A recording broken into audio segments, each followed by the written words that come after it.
Okay, so let's look at what industry, consumer products. And the reason why I wanted to start with this one is because it's so important to understand the American DNA, which is really replicating across the globe. And the American way really hit an inflection point post-World War II, when the growth of marketing and branding, which dominated the consumer and even dominates the business-to-business segment, really took off. And what was happening at the time was we actually had a crisis.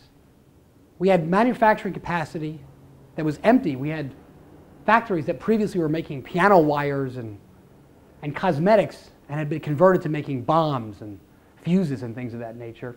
And we were fighting the Red Scare, the communists. We had to have a strong America to really show how being American, being a consumer, was much better than being communist. And so the problem was people weren't buying. I think they were just happy to be home, happy to be with their families, happy to be away from the war. So we had a crisis, but we can't tell people to buy. So we used a classic solution. Create a crisis and become the solution to that crisis. But the idea is make sure people don't know that you're doing that. So advertising was born, modern advertising. The idea being, create a crisis, show people, without these cars, without these clothes, without this makeup, you're not good enough, you're not pretty enough, you're not handsome enough, you're not cool enough. That's a crisis. And it's very powerful because humans are very susceptible to this.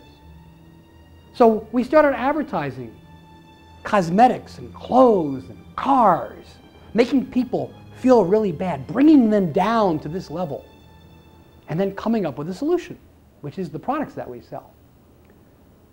Very effective strategy. So there are some other factors that were really important in contributing to this. One is TV and the movies really reinforced that. Not just advertising, but showing that in everyday people's lives.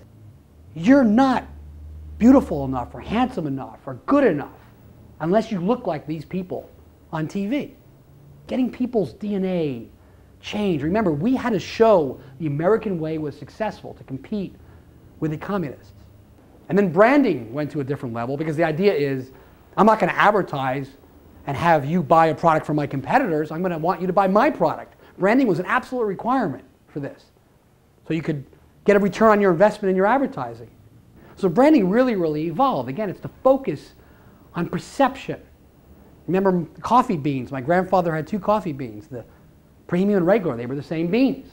It's perception. Any good hairstylist will tell you that all hairsprays are basically the same. It's the same formula.